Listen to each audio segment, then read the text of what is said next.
Bismillahirrahmanirrahim pada kajian fikih salat. Sekarang kita sampai pada bagian ketiga terakhir dari pembahasan fikih salat, yaitu bagian tahiyat. Ya. Nanti bagian tahiyat satu. Yang kedua, doa sebelum salam. Ini posisi nomor 4. Saat benar dikerjakan, maka Allah seketika akan mengabulkan doa yang dimintakan. Jadi saya pernah ajarkan ada 4 posisi dalam sholat. Kalau benar cara mengerjakannya, maka seketika doa bisa dikabulkan tanpa tertunda. Yang 3 sudah saya bahas saat berdiri. Teman-teman yang baru bergabung, mohon bisa mengecek rekaman video di teman-teman musyawarah atau juga di tim kami nanti untuk di review dari situ. Yang kedua saat ruku, saya sudah bahas dengan dalilnya, teorinya dan contohnya. Ketiga saat sujud, kita telah uraikan bahkan diulang sampai 2 kali di pertemuan lalu. Dan yang keempat sesaat sebelum salam. Ini materi kita nanti yang akan datang. Kemudian bahasan terakhir yang ketiga, amalan pasca sholat. Apa yang dikerjakan saat setelah salam. Jadi begitu assalamualaikum, assalamualaikum, amalan apa yang dituntun oleh Nabi untuk dilakukan. Yang saat dikerjakan, saat itu pun ada bonus doa bisa dikabulkan. Yang menarik, Nabi langsung mengajarkan doanya. Jadi begitu doanya akan dikabulkan, apa yang harus dibaca? Nah, nanti ada bacaan yang saat dibacakan, maka turunlah berbagai kemuliaan. Yuk kita mulai bahasan untuk 3 bagian terakhir, bahasan tahiyat. Bismillah. Buka Quran surah keempat ayat 86. Jazakallahu khair. Quran surah keempat An-Nisa ayat 86. Di mushaf standar paling kanan sebelah bawah. Wa idza huyyitum bi tahiyyatin fahayyu bi ahsana minha aw rudduha. Ada ayatnya? 86. Wa idza huyyitum bi tahiyyatin fahayyu bi ahsana minha aw rudduha. Jika Anda diberikan penghormatan, maka jawablah penghormatan itu dengan yang lebih baik atau minimal yang semisalnya. Ada? Oke. Itu kata pertama tahiyat disebutkan dalam Al-Qur'an. Pembahasan kita sekarang bab tentang tahiyat dalam salat.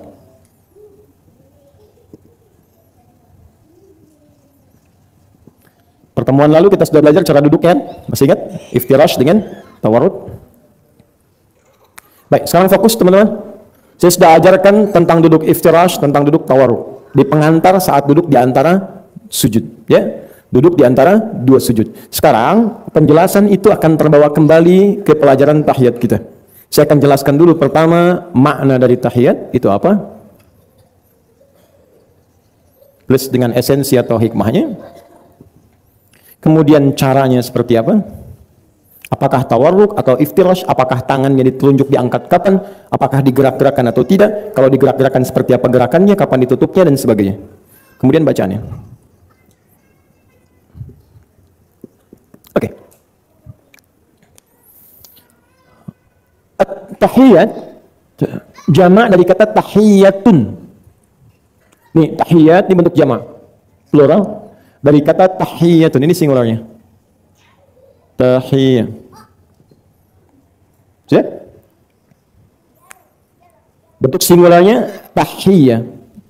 Artinya secara singkat sekali sebuah bentuk penghormatan. Bisa berupa kalimat atau sikap.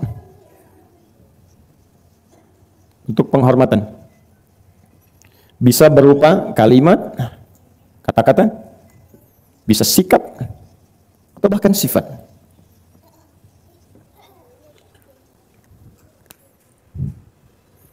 Oke.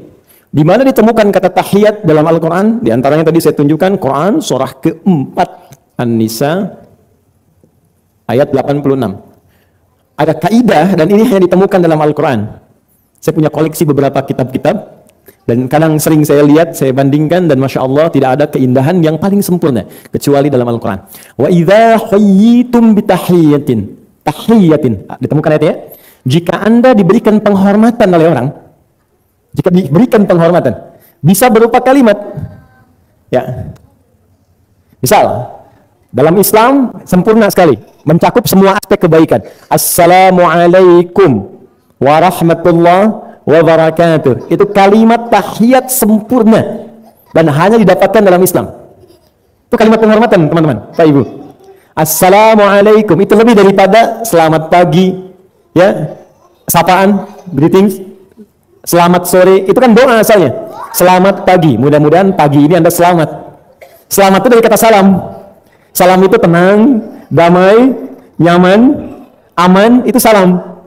Nah, kata dasarnya silmi, frame-nya Islam. Makanya di Quran ada Islam, ada silmi, ada salam. Oke. Islam, Quran surah ketiga, ayat 19. Silmi, Quran surah kedua, ayat 208. Salam, Quran surah 19, ayat ke-15. Quran surah 3 ayat 19. Inna dina indallahil Islam. Sungguh agama yang dibenarkan oleh Allah, diridai oleh Allah, Islam. Itu frame-nya. Kalau kita sudah masuk Islam dengan syahadat, diminta menunaikan tuntunannya. Jadi kalau sudah masuk Islam kan syahadat dulu ya. Asyhadu an la ilaha illallah. Baik, saya bersaksi yakin dengan Allah tanpa ragu. Yakin tanpa ragu disebut iman. Orangnya mukmin, pekerjaannya aman, amanu. Maka orang yang sudah masuk Islam disebut amanu. Quran surah kedua ayat 208, paling kiri pertengahan. Perhatikan kalimatnya baik-baik. Ya. Ya ayyuhalladzina amanu. Hei orang-orang yang sudah masuk Islam, sudah beriman, udkhulu fis-silmi, bukan Islam lagi. Praktekanlah tuntunan Islam itu di dalam Islam, karena Islam itu frame-nya. Kita buka kemudian pintunya, kita masuk. Ada aturannya, maka semua tuntunan jadi aturan itu disebut dengan silmi namanya. Makanya kalimatnya udkhulu fis-silmi, bukan fil Islam. Kalau fil Islam balik lagi syahadat lagi. Tapi kan diksi Al-Quran yang begitu sempurna. Praktekan tuntunan Islam itu secara kafah menyeluruh. Ketika diminta salat, salat, puasa, puasa. Jangan salat tapi nggak puasa, ya kan? Oke, praktekkan. Jangan sholat tapi nggak mau zakat. Ya, jangan sholat tapi benci dengan jilbab misalnya. Ya, akhwat atau ikhwan. Jangan sholat tapi nggak suka dengan hal-hal yang sifatnya Allah turunkan secara tuntunan Islami. Dua sekali. Oke, jadi di sini teman-teman, tuntunannya disebut silmi. Kalau Anda bisa mengerjakan tuntunan dalam Islam dengan sempurna sesuai batas kemampuan, indah sekali. Kalau belum bisa tahajud 11, jangan dipaksakan dulu. Dua dulu kata Nabi. Hadis Muslim nomor hadis 749 dari Ibnu Umar radhiyallahu taala anhuma. Salatul laili masna masna. Kalau Anda ingin memulai salat malam, mulailah dengan dua dulu. Kalau sudah merasa nyaman, tambah dua lagi. Kalaupun khawatir saat mengerjakan itu, fajar tiba. Sekarang fajarnya misalnya 4:25, misal. Kok bisa 2 rakaat salat akan tiba fajar? Artinya bangunnya 4:15. Ketika bangun wudhu tersisa cuma 5 menit lagi, salatnya 2 rakaat, witir 1. Wa idza khasyiya ahadakumul fajr. Jadi ada orang yang baru bisa bangun jam 4, jangan dicela. Silahkan kata Nabi 2 rakaat dulu, indah sekali. Kalau sudah bisa bangun setengah 4, tambah lagi. Itu pun bahasa Qur'annya, Quran surah ke-73, ayat ke-20. Faqra'u ma tayassara minal Qur'an. Baca yang ringan dulu, jangan nekat panjang-panjang. Takutnya besok gak diulang lagi. Nggak apa-apa, bukan aib. Rakaat pertama, qul huwallahu qul a'udzu birabbil falaq. Rakaat kedua, An-Nas. Witirnya, qul huwallahu, nggak apa-apa. 3 qul sekalian. Nanti kalau sudah nikmat terbiasa, tambah ad-duha besoknya. Sampai Anda merasakan kenikmatan luar biasa, silahkan 1 rakaat pertama Al-Baqarah sampai tuntas.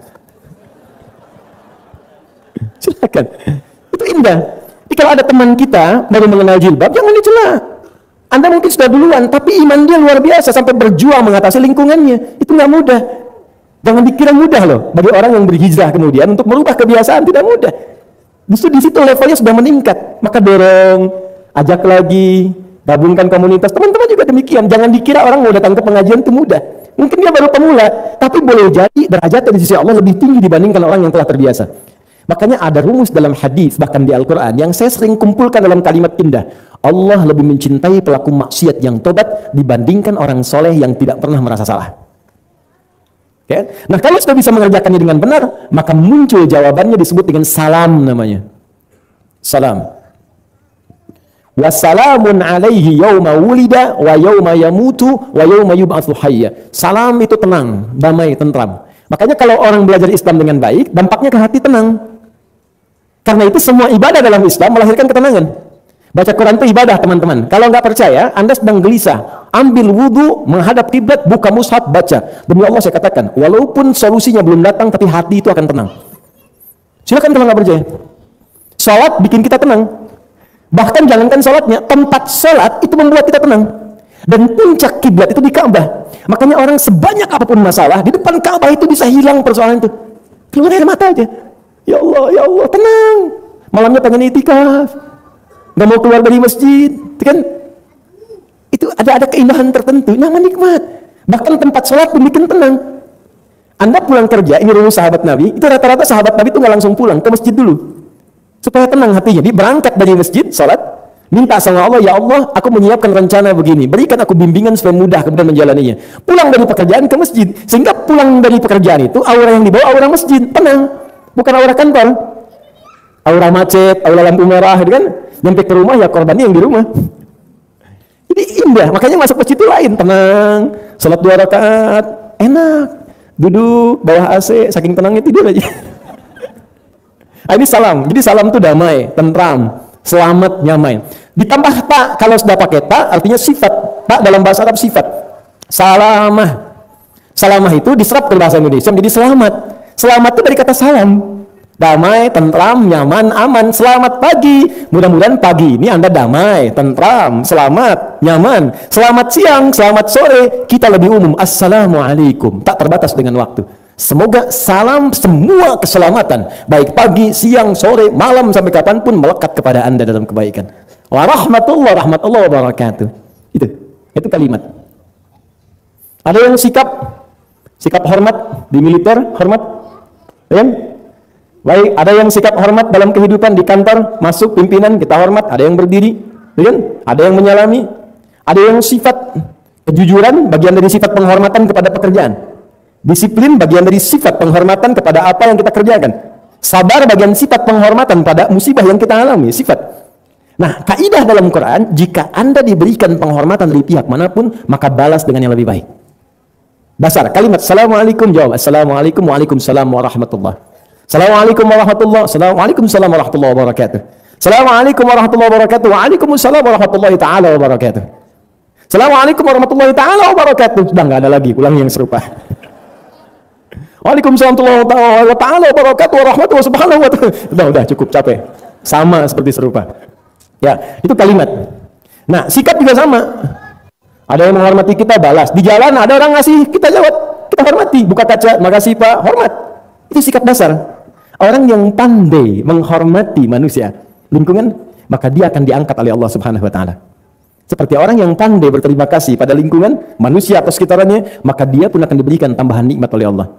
Nah, ajaran itu dipraktikkan setiap hari oleh kita, dilatih oleh Allah lewat sholat.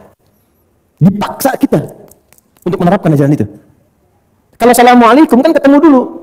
Ketemu orangnya, Assalamualaikum. Nggak ada orang, nggak bisa. Kecuali masuk rumah. Karena ada setan rumah, namanya Dasim. Dasim. Perempuannya Dasim, oke. Kalau mau jadi perempuan tinggal tambah tak kan di ujungnya. Muslim laki-laki, perempuan muslimah. Mukmin laki-laki, perempuan mukminah. Shaim laki-laki, perempuan Dasim laki-laki. Karena Anda kalau masuk toilet kan ada setan laki-laki, setan perempuan kan? Allahumma inni a'udzubika minal khubuthi wal khaba'ith. Nah, setan yang menunggu ruang kosong itu disebut Dasim namanya. Ada 9 jenis setan. Nanti kalau udah selesai ini, kalau mau bahas boleh. Nanti saya bawakan kitabnya. 9 jenis setan. Setan wudu namanya walhan. Ada setan menggoda sholat namanya khanzab. Ada yang menyebut khinzib. Makanya kalau ada orang wudu suka ragu, ini saya udah wudu apa belum dia? Itu walhan. Ada setan pasar, Bu. Ada. Makanya kalau pulang dari mall nyampe rumah suka keinget ya. Ayah tahu nggak tadi tas itu yang mama dapat? Bagus banget ya. Suami Anda bilang, "Ma, tas kita pun yang sekarang ada itu lebih baik. Jangan lihat tas, yang penting isinya bisa membawa kita ke surga." Iya Pak ya, yang penting bisa ke surga. Tapi yang tadi juga bisa ke surga kok Pak. Nah, itu tandanya setan pasar ikut ke rumah. Dia ikut, bawa. Makanya cara kita masuk ke dalam rumah saat tidak ada orang pun, itu diajarkan oleh Nabi ucapan salam. Itu salam di situ bukan menghormati tapi mengusir setan atau jin yang tak baik yang mungkin ada di dalam ruangan. Begitu dibuka ucapan Assalamualaikum. Hadis yang mengatakan jika Anda ucapkan Assalamualaikum maka setan akan langsung mengatakan kita tidak punya tempat menetap di sini. Ya, karena yang didoakan selamat sedangkan setan nggak selamat. Setan kan dijamin dikutuk tidak selamat. Makanya kalimat salam hanya bagi makhluk yang selamat saja. Tapi kalau Anda tak ucapkan masuk aja, nggak ada ucapan Assalamualaikum, maka setan akan berkata dalam hadisnya kepada kawannya, kita punya tempat menetap di sini. Dibiasakan ya, masuk kamar, ruangan, gudang, apa aja, Assalamualaikum, nggak apa-apa. Ya nggak dijawab normal, ada jawaban ya lari. Ya. Ya. Saya ajarkan itu termasuk pada anak saya dari sejak dia kecil. Sekarang yang besar itu dia mau 7 tahun, dari sejak 3 tahun saya ajarkan. Kakak, Setiap masuk kamar manapun ucapkan Assalamualaikum. Kenapa Bu ya? Karena ada setan yang suka mengganggu, bahkan datang dalam mimpi. Itu yang kakak suka mimpi buruk, setannya namanya Dasid. Ucapkan Assalamualaikum. Dia langsung pergi ke kamar, dia praktekkan. Assalamualaikum Dasim. Dia sebut namanya langsung. Oke. Nggak apa, yang ini nggak usah. Oke, syukran. Ini Mas, nanti kalau ada lagi saya. Oke, fokus sebentar.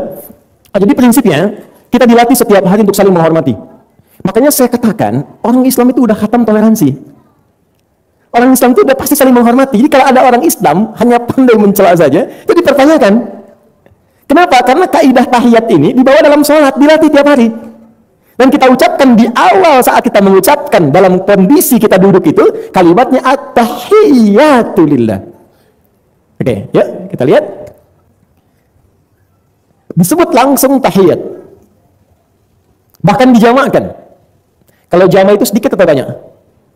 Banyak. Di sini, kenapa kalimatnya dijamakkan? Karena di sini Allah ingin mengajarkan kepada kita tentang bagaimana dampak kebaikan yang banyak ketika kita bisa mempraktikkan nilai-nilai kehormatan dalam kehidupan. Yuk kita tuliskan. Ada sekitar 7-9 jenis bacaan dalam tahiyat. Saya masuk ke bacaan dulu ya. Saya bacakan yang populer dulu, yang paling populer. At-tahiyyatul mubarakatus salawatut thayyibatu lillah. Kesananya sama semua. Yang kedua, at-tahiyyatu lillah was-salawatu wat-thayyibah. Bedanya hanya di sini saja, kesananya sama semua. Saya mohon izin, saya tuliskan dulu. Nanti insya Allah teman-teman, ini materinya saya ringkaskan. Saya sudah ada dalam bentuk PowerPoint sebetulnya. Cuman saya minta teman-teman ingatkan, tapi tidak ada yang menyampaikan untuk saya emailkan. Setelah ini ya, saya emailkan, nanti tolong dikirimkan ke teman-teman semua. At-tahiyyat lillah, satu.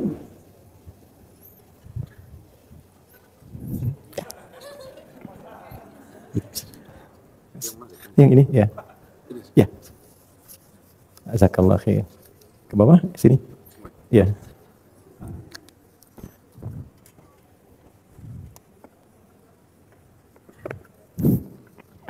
Cukup, makasih. Syukran. Sudah? Versi pertama. At-tahiyyatu lillah was-salawat wat-thayyibah.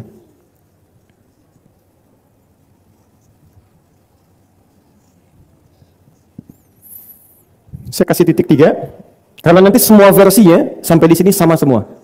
Assalamualaikum ayuhan nabi wa rahmatullahi wa barakatuh. Assalamualaikum wa ala ibadillahi sholihin. Sama semua. Bedanya cuma di awal saja. Yang kedua, versi kedua, ya, antara Ibnu Abbas dengan Ibnu Mas'ud, dua-duanya sama. At-tahiyyatul mubarakatus salawatu thayyibatu lillah. Lillah. Dua-duanya diajarkan Nabi ya, ingat. Keduanya yang populer, ini saya tuliskan yang populer dulu karena waktu kita terbatas. Ini keduanya diajarkan Nabi. Keduanya sahih. Nggak ada hubungan sama NU dan Muhammadiyah. Zaman Nabi belum ada, dia nggak ada dengan kelompok tertentu. Semua sama, tinggal mana yang mau kita pilih. Cuma esensi yang harus kita pahami. Perhatikan baik-baik. Masih ingat ini bentuk jamaah atau tunggal? Yang ini? Jamaah ya, tunggalnya ini kan? Nah, sekarang perhatikan. Ketika kita sholat, kita katakan pakai alif lam. At-tahiyyatu, lalu menggunakan kalimat Allah lillah. Ini pasti ada nih. Walaupun mau ditaruh di sini atau di akhir, seperti yang ini. At-tahiyyatul mubarakatus salawatut thayyibatu lillah. Mesti ada kalimat ini. Sekarang perhatikan baik-baik. Alif lam yang terletak di awal kalimat tahiyat ini disebut di ilmu nahwu gramatikal bahasa Arab dengan alif lam istighraq. Seperti alif lam dalam alhamdulillah. Artinya menunjuk pada satu hal yang luas tanpa batas, komprehensif. Diterjemahkan dengan kata segala atau semua. Seperti kita katakan alhamdulillah, semua segala pujian hanya milik Allah. Oke. Sekarang fokus at-tahiyyat, maka cara menerjemahkannya semua bentuk penghormatan itu. Segala bentuk penghormatan itu kalaupun ada lillah, maka semuanya arahkan kepada Allah. Agungkan Allah. Jadi kalaupun kita mendapatkan penghormatan, hakikatnya yang kasihkan Allah. Kalau Allah tidak melembutkan orang di hadapan kita untuk menyapa kita, dia akan menyapa. Kalau Allah tidak menjadikan kita mendapat kedudukan itu, nggak akan jadi. Kalau Allah nggak titipkan harta, untuk dengan harta itu kita diangkat derajat di masyarakat, nggak akan jadi. Karena itu pada hakikatnya semua penghormatan itu akan kembali kepada Allah, karena Allah yang telah tetapkan. Karena itu ini ajaran dalam Islam. Jikapun ada yang menghormati kita karena harta kah, karena ilmu kah, karena kedudukan kah, maka arahkan semua penghormatan itu kepada Allah. Jangan disimpan di sini. Karena kalau disimpan di sini itu yang paling bahaya. Itu yang bisa menyebabkan sombong dengan kedudukan, ria dengan harta, bahkan ilmu. Karena itu ketika Nabi Sulaiman alaihissalam disanjung karena kedudukan tingginya, bisa menaklukkan awan kinton dan lain sebagainya, bisa menggerakkan dan mengatur jin, bisa mengekang setan, bisa bicara dengan semut, ya, dan seterusnya dengan burung. Maka ketika dipuji, dihormati, apa kalimatnya? Hadza min fadli rabbi. Ini semua karena Allah. Kalau Allah nggak tetapkan, saya nggak ada apa-apanya. Nabi Muhammad SAW ketika mendapatkan semua bentuk pujian, semua diserahkan kepada Allah. Semua lillah, lillah, lillah. Bahkan merendah diri. Coba di Al-Bukhari nomor hadis 2008 dari Sayyidah Aisyah. Ketika beliau ditanya oleh 3 orang sahabat, Hudzaifah Al-Yamani, Abdullah bin Mas'ud, dan Ubay bin Ka'ab radhiyallahu ta'ala anhum jami'an. Bertanya pada Sayyidah Aisyah bagaimana keadaan salat malam Nabi. Kaifa salatun Nabi sallallahu alaihi wasallam fil lail? Apa jawab Sayyidah Aisyah? La tas'alu an husnihinna wa tulihinna. Tolong jangan tanyakan bagus dan panjang bacaan beliau. Saya aja kadang nggak kuat. Pernah saya kemudian mengenai bagian tangan itu dengan kaki Nabi, terbangun, saya melihat sudah bengkak. Begitu beliau salam, saya tanya, ya Rasulullah, bima ma'na bima hakada. Kenapa mesti seperti ini? Alam takun madmunan, dihormati, dipuji. Bukankah engkau sosok yang sudah dijamin surga? Alam takun ma'suman, bukankah engkau sosok yang dijaga dari maksiat? Enggak pernah salah, dijaga. Apa jawab Nabi? Nabi turunkan statusnya dan menaikkan Allah. Afala akunu abdan syakura. Aisyah, aku ini cuma hamba. Apa enggak boleh aku jadi hamba yang bersyukur dengan semua titipan itu? Saya berikan satu berita yang mungkin belum pernah ditemukan di yang lain. Ini Nabi Muhammad itu satu-satunya Nabi yang menghimpun semua mukjizat dari Nabi-Nabi sebelumnya. Nabi Muhammad. Nabi Sulaiman tadi bisa bicara dengan semut, dengan hewan. Nabi Muhammad pun demikian. Kan jangankan hewan, dengan tumbuhan bicara. Ketika beliau naik ke atas mimbarnya, pohon kurma, pelepah kurma itu yang jadi bagian mimbarnya, tiba-tiba kemudian menangis ketika mihrab akan dipindahkan. Kata Nabi, kenapa engkau menangis? Aku khawatir engkau tidak menginjakku lagi, ya Rasulullah. Kata Nabi, engkau akan bertahan di sini atau ingin bertemu aku di surga? Aku ingin dihidupkan di surga nanti. Maka kemudian dia memilih dengan surganya, dikuburkan di situ, diganti jadi mihrab baru. Nabi bicara dengan pelepah kurma yang bahkan sudah tidak ada. Dalam riwayat Nabi pernah bicara dengan keledai. Beda versi dengan riwayat Syiah. Ketika masuk bukan sebuah keledai, ditanya oleh Nabi SAW, sedang berdialog. Kata keledai itu, aku adalah keledai yang memang siku ditumpangi oleh para nabi sebelumnya. Bicara.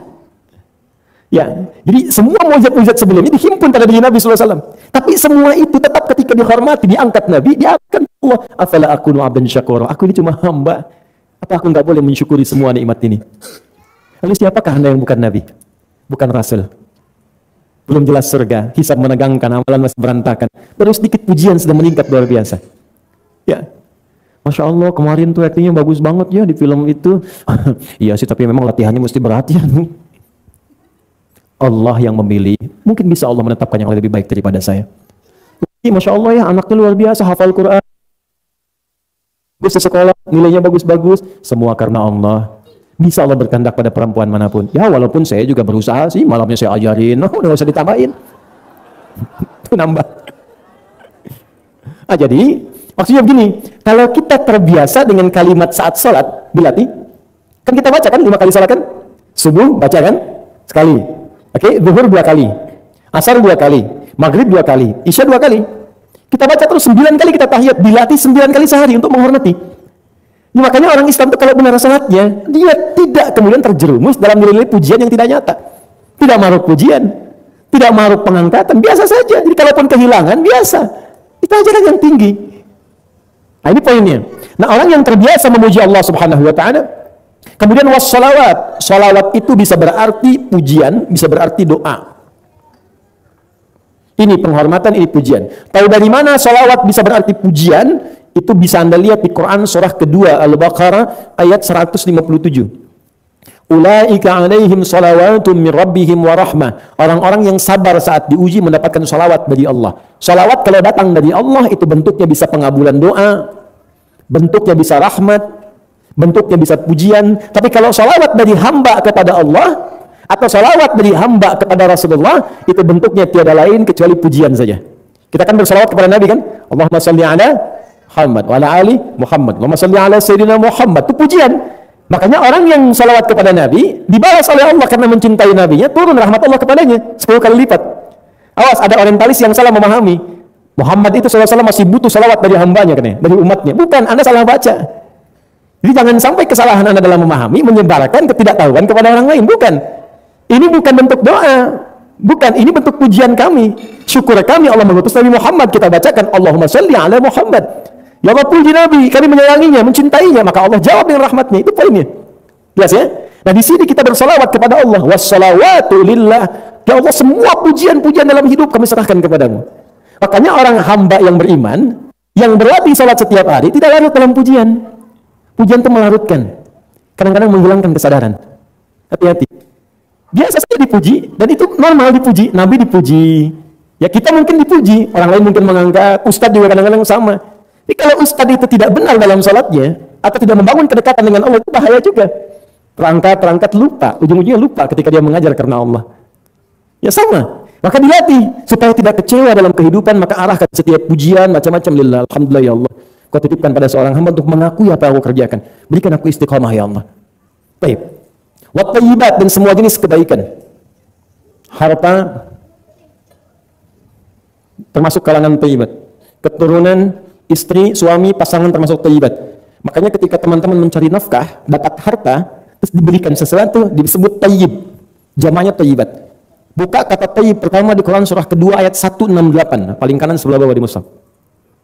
Allahu Akbar. Saya lebih 11 menit, gak apa-apa? Tambah 15 menit ya, sedikit ya. Ya, supaya selesai dulu. Tayyib. Ya ayyuhan nasu kulu mimma fil ardi halalan tayyib. Hai manusia, silahkan bekerja, berkelana di bumi yang bisa engkau jangkau. Dapatkan dengan cara yang halal. Kalau sudah dapat itu, belanjakan yang tayyib. Silakan, yang baik-baik, yang dibutuhkan. Minuman yang menyehatkan. Makanan yang baik, pakaian yang baik, rumah yang baik, kendaraan yang baik. Silakan tayyib. Jamaknya tayyibat. Ditemukan di Quran surah kedua ayat 172, paling kiri, agak sedikit ke atas. Ya ayyuhalladzina amanu kulu min tayyibati ma razaqnakum. Di makanan thayyibat, harta thayyibat, keturunan thayyibat. Jadi ketika kita mengatakan at-tahiyyatu lillah was-shalawatu wat-thayyibat, mengajarkan kalau diberikan rezeki harta benda, keturunan, maaf, hal-hal yang kita dapatkan, maka jaga itu dengan baik, dengan pandai-pandai bersyukur kepada Allah Subhanahu wa Ta'ala. Serahkan pada Allah. Makanya kalau kita merasa itu titipan Allah, nggak akan digunakan pada yang aneh-aneh. Harta nggak akan dibeli yang haram, mustahil. Kalau Anda merasa itu titipan Allah dan tayyib itu nggak akan digunakan pada yang haram. Membeli barang haram, minuman haram, makanan haram, mustahil. Pasti Anda akan konsumsikan pada hal yang baik-baik menurut Allah. Sama dengan yang ini. Ini tayyibat ada, tahiyat ada, salawat ada, tinggal berkah. At-tahiyatul mubarakat. Kenapa di sini tidak disebutkan mubarakat? Di sini ada mubarakat karena sesungguhnya kalimat tayyibat itu sudah senafas dengan barakah. Jadi kalau sudah tayyibat itu barakah. Karena itu ketika disebutkan 172 dengan kalimat tayyibah, disebutkan di Quran surah 7 ayat 96 dengan kata barakat. Di sini tayyibat, di Quran surah 7 ayat 96 dengan barakat. Walau anna ahlal qura amanu wattaqau lafatahna alaihim barakatim minas sama'i wal ardh. Barakat, semua jenis kebaikan. Ya, secara singkat, fokus. Ya Allah, saya mengakui semua jenis penghormatan, semua jenis pujian, semua jenis kebaikan, seluruhnya hanya milik-Mu saja. Paham sampai di sini? Kalau paham, saya berikan kisah sebentar untuk kita mengetahui ada apa di balik makna ini. Kita masuk pada esensinya sebentar. Masih ingat peristiwa Isra Mi'raj? Isra, perjalanan Nabi dari Masjidil Haram ke Masjidil Aqsa. Mi'raj, naik ke langit menerima perintah salat. Ketika Nabi naik itu, maka beliau kemudian menghadap Allah, langsung diberikan perintah. Saat naik itulah kemudian Nabi langsung mengucapkan kalimat diajarkan oleh Jibril alaihissalam sebelumnya. At-tahiyyatu lillah. Ya Allah, semua penghormatan hanya untukmu. Wassalawatu watthayyibah, semua kemuliaan kebaikan hanya milikmu. Ada riwayat yang mengatakan as-salawatul mubarakatuh salawatu thayyibatu lillah. Ya Allah, semua kebaikan, berkah, semua nilai kesempurnaan hanya milikmu saja. Maka dijawab oleh Allah dengan kalimat assalamu alayka ayyuhan nabi wa rahmatullah wa barakatuh. Ketika semua kehormatan, kemuliaan, pujian, kebaikan semua diarahkan kepada Allah, maka dibalas oleh Allah dengan kalimat yang indah. Makanya kalimatnya langsung menunjuk pada Nabi. Assalamu alayka. Dijawab oleh Allah. Saya tanya dulu pada Anda teman-teman sekalian. Kalau ada yang menghormati kita, kita balas tidak? Balas kan? Assalamualaikum. Waalaikumsalam. Dia hormat, kita respect. Ada hamba yang menghormati Allah dengan luar biasa, maka langsung dibalas oleh Allah. Perhatikan jawaban Allah. Assalamu alayka ayyuhan nabi wa rahmatullah wa barakatuh. 3 sekaligus. Nabi mengatakan 3, 1, 2, 3, dijawab 3 dan lebih oleh Allah. Apa jawabannya? Boleh. Man masahal kitabata fis saburati fa wasala lil ujuril katibiha. Siapa yang bisa menghapus apa yang dituliskan, maka mendapatkan pahala dengan yang sama dituliskan. Ya. Hadis palsu.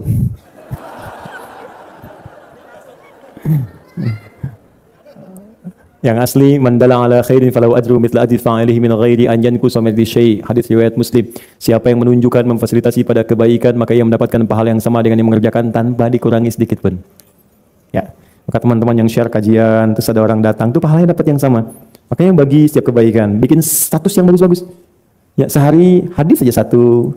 Ya, hadis mengajarkan berbuat baik dengan teman, hadis saling mendoakan, sampaikan aja. Atau dibuat umum, setelah itu bawahnya Nabi Muhammad, gitu. Teman-teman bisa baca semua. Dan ketika orang memahami itu, mempraktikkan itu, dan dia ingat kepada Allah karena tulisan itu, Anda mendapatkan pahalanya. Yang hebat kalau dia taubat atau ada syahadat, kemudian dia beramal soleh, maka semua amalan dia sampai wafat itu mengalir pahalanya juga untuk Anda. Ya, makanya daripada tulis yang aneh-aneh, kenapa nggak nulis yang baik-baik? Ya, oke. Assalamualaikum. Saya berhenti di sini. Alaika ayuhan nabi. Teman-teman fokus ya, karena saya mengumpulkan beberapa kitab untuk membahas ini. Wa rahmatullah wa barakatuh. Oke, sini dulu. Fokus. At-tahiyatu lillahi, ya Allah, semua penghormatan hanya milikmu, semua pujian-pujian, semua kebaikan ya Allah. Maka dijawab oleh Allah. Engkau menghormati, memuji Allah tanpa batas, memberikan semua kemuliaan diserahkan pada Allah, maka dijawab oleh Allah, assalamu alayka. Aku berikan semua jenis salam padamu Muhammad. Masih ingat tadi salam? Kedamaian, ketentraman, kebahagiaan, semua jenis kemuliaan. Makanya ketika Nabi Musa, masih ingat akan menghadap Fir'aun berdakwah? Masih ingat doanya di surat Taha? Rabbi syrahli sadri wa yassirli. Lagi kan? Nabi Musa berdoa dikabulkan. Nabi Muhammad tidak minta, diberi. Nabi Musa minta Rabbi syrahli, berdoa dikabul. Nabi Muhammad gak minta, turun ayat alam nashrah laka sadrak. Lihat kalimat Nabi Musa ya. Rabbi syrahli, ishrah sadri. Nabi Muhammad alam nashrah, ishrah laka sadrak. Sebelum minta, sudah Allah kasih.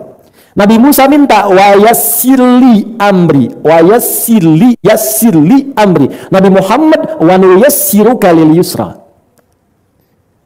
Jadi, Nabi sebelumnya minta, baru diberi. Nabi Muhammad tak minta, dikasih. Itulah salam. Assalamu alayka, aku jamin untukmu, hei Nabi, statusnya diangkat oleh Allah. Baik, saya terangkan dulu. Wa rahmatullah, dan rahmat Allah, serta barakat semua keberkahan, jenis kebaikan. Jadi Allah berikan 3 hal, kedamaian, ketentraman, kebahagiaan, rahmat. Rahmat itu teman-teman, kalau diberikan, itu puncaknya bisa ampunan dari bahkan dosa besar yang pernah dikerjakan. Quran surah ke-39 ayat 53. Quran surah 39 Az-Zumar ayat 53. Ini ayat diturunkan pada satu pelaku dosa besar, pernah berzina dia. Dia bingung, dia pengen tobat, diterima enggak? Qul ya ibadiyalladzina asrafu ala anfusihim. Tiba-tiba yang Allah turunkan kalimatnya ternyata kalimat umum. Bukan cuma 1-2 perbuatan. Qul ya ibadiyalladzina asrafu ala anfusihim. Kata Allah, "Hei Muhammad, sampaikan pada umatmu yang telah berbuat israf dalam dosa." Israf itu perbuatan yang sudah lewat batas. Sudah ngoleksi semua jenis keburukan. Kalau ada orang bohong saja, nipu saja, gibah saja, ini semua dikerjakan, israf, berlebih. Orang ke pernikahan, prasmanan sekali, dia nambah 10 kali, israf. Nah ini ada israf dalam dosa, jadi semua. Jadi orang israf itu begini, kalau dia belum nyobain dosa orang, kayaknya belum lengkap. Dia udah nyobain begini nih, besok saya kerjakan, itu israf. Tiba-tiba cahaya Allah datang pada dirinya. Dan ingat pesan saya, semua orang yang pernah berbuat buruk pun dalam hidupnya akan selalu punya kesempatan mendapat hidayah Allah sampai nyawa di kerongkongannya. Fir'aun pun sefir'aun-fir'aunnya, seburuk-buruknya, itu masih diutus oleh Allah langsung 2 orang nabi, Musa dan Harun, untuk meluruskan supaya balik lagi. Cuma memang Fir'aunnya nggak mau. Fir'aunnya nggak mau. Buka Quran surah 20 Taha ayat 43 sampai 44. Izhaba ila fir'auna innahu tagha. Hei Musa dan Harun, pergilah ke Fir'aun. Dia sudah mulai menyimpang dari kedudukannya. Faqula lahu qawlan layyina. Ingatkan dia dengan lembut, kata Allah. Itu Fir'aun itu sekasar apapun. Kasar, jahat, tapi kata Allah ingatkan dengan lembut. La'allahu yatadzakkara aw yakhsha. Mungkin dengan kelembutan itu dia sadar. Di Fir'aun seburuk-buruknya hobi bunuh orang, sembelih orang. Quran surah kedua ayat 49. Ngaku Tuhan, ana rabbukumul a'la. Itu masih diberi hidayah. Masa orang yang nggak seperti Fir'aun nggak dapat hidayah? Mustahil. Pasti akan ada satu bagian episode dalam hidup kita itu yang menghuncarkan kesadaran kepada jiwa kita. Apa saya harus begini selamanya? Kenapa saya nggak berubah? Saya kan wafat juga. Apa nggak punya peluang saya ke surga? Pasti ada perasaan itu. Nah ketika itu sudah ada, rumus Qurannya cepat ambil. Jangan didiamkan. Itu artinya tanda sayang Allah sudah turun. Itu yang dimaksudkan Quran surah ke-29 ayat 69. Ya. Quran surah 29 ayat 69. Jangan didiamkan. Itu Tuhan sedang sayang, Tuhan sedang kasih jalan, kasih cahaya. Jangan ditinggalkan dan jangan dengarkan orang. Ah, kamu udah tanggung lah, udah jadi begini, nggak akan diterima taubatnya, nggak akan macam-macam. No. Jangan dengarkan makhluk. Karena sudah ada yang begitu namanya iblis. Maka jika ada orang yang digoda kepalang tanggung dengan perbuatan dosanya, maka dia sedang digoda dengan perbuatan iblis yang pertama. Iblis punya peluang untuk tobat, tapi ketika diminta tobat dia mengatakan tanggung sekalian ya Allah. Beri aku kesempatan aja untuk godanya Adam. Aku ingin buktikan aku lebih hebat dibandingkan Adam. Kita beda. Makanya bedanya manusia Adam dengan iblis. Adam salah dengan sifat manusianya, diberi jalan tobat, dia tobat. Iblis salah tapi nggak mau tobat. Jadi kalau kita masih manusia, pasti diberi jalan taubat. Cuman kalau nggak taubat, saya cuma kasih tahu, sudah ada makhluk namanya iblis. Dan jangan bersaing dengan setan, nggak akan menang. Manusia itu pasti, kalau salah pasti, kita manusia yang sempurna malaikat. Anda, istri jangan pernah menuntut kesempurnaan pada suami. Begitu sebaliknya. Sepanjang kita manusia. Kalau pengen sempurna, antum nikah sama malaikat sana. Nggak pernah. Tuh kan papa salah lagi, kenapa sih gitu aja nggak bisa? Ma, papa bukan malaikat, mama juga bukan setan. Kita manusia. Kalau sudah begitu enak gitu. Jadi kalau sadar pasangannya manusia, nggak akan dituntut. Saya juga sama, makanya saya katakan pada teman-teman yang kadang-kadang suka nyoal, saya ini manusia, antum nyari kesalahan saya akan ketemu terus, nggak ada kerjaan. Itu. Jadi, ya kalau ada orang berbuat salah, tunjukkan. Kata Al-Quran, walladzina jahadu fina. Kalau Anda menemukan cahaya, sedang merenung, tiba-tiba ada tadi itu. Apa saya nggak bisa berubah ya? Saya nggak bisa seperti dia. Nah itu cahaya Allah. Walladzina jahadu fina. Maka berusaha ambil cahaya itu. Gak usah gengsi, tanya pada teman. Bro, saya pengen ikut ngaji, bisa nggak ya? Bisa. Tapi kan saya tatoan. Allah nggak akan lihat. Datang aja. Dah. Bismillah, hidayah Allah akan menghunjam. Mungkin boleh jadi tato itu yang menjadi saksi di hari kiamat bahwa engkau pernah taubat. Itu yang pernah kau hapuskan.